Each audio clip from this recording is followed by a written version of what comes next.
I was born in Baton Rouge, Louisiana. I am one of 5. My mother mainly took care of us basically all by herself. We lived in a little shack, and it was maybe about 2 bedrooms with all of us piled in there. I had a pretty happy childhood. I was always the one outside. I was always gone. My mother would have to send my brother come get me. We mostly played outside until the lights came on. And then my mother started to get sick when I was 10, and it was lung cancer, and it spread to her breast and everything, and then eventually spread to her pancreas, was what she was diagnosed with, pancreas cancer, and she died when I was 10. And so that kind of threw me for a loop. That kind of wrecked me because my mom was all I had. It was very hard to let go and move on. I found myself being angry at God for a while because I just didn't understand why would he take her, and I needed her so much. And I felt like, why would he just leave us like this with no one to take care of us? And so I rebelled a lot in high school and middle school because I was just angry. I was just very angry, and I didn't understand. And I didn't want to understand. All it was to me was that she's gone and she's never coming back. And I couldn't agree with God and just be okay with him because I felt like you took the most important thing to me and I needed her. Once I got older, I understood more, and I started going back to church. I would understand more, like, she was sick and she was suffering. And so he took her because she couldn't suffer no more. And I understood that later on in life. Once my mother passed, I moved to California, and I was the only one that stayed because I was the youngest. I was only 10. And my aunt took over raising me.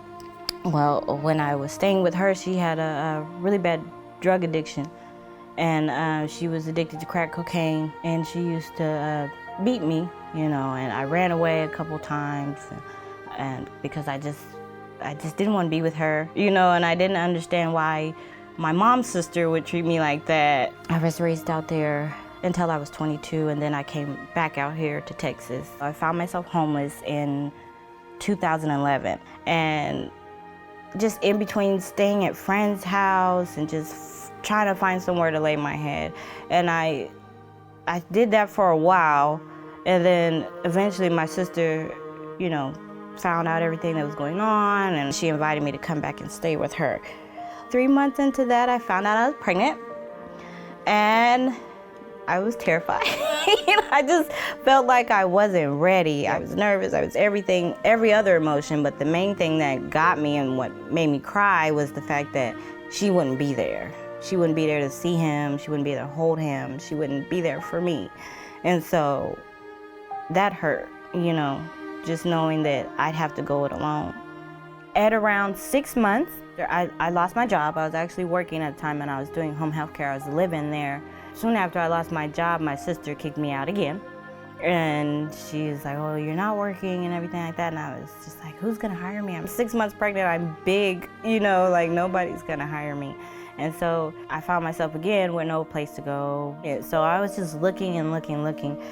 And I came across Mercy House.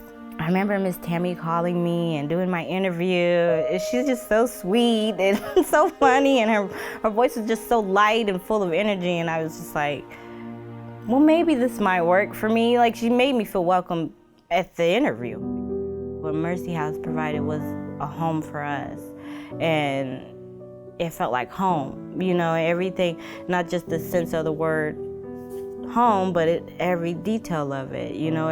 The way I was treated here, the way I was cared about here, the way I was thought of here.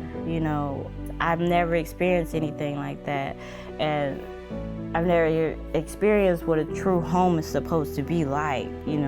They made me feel like I was part of their family. They made me feel like, whatever you need, we're gonna help you. Like somebody that's really gonna help. Everyone will tell you, every day, okay, I can help you. And then when it comes down to it, they're not there. these people were really here to do what they say in the beginning they're going to do for you. And everything that they said they did for me. They blessed me abundantly, and I'm more than just the material things.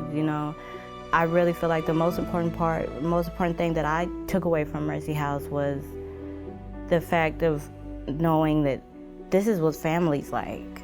This is what family's supposed to be like. There's love here. I really am gonna take away the fact that Mercy House treated me like I was part of their family, and I want to raise my son and for him to know that family is important.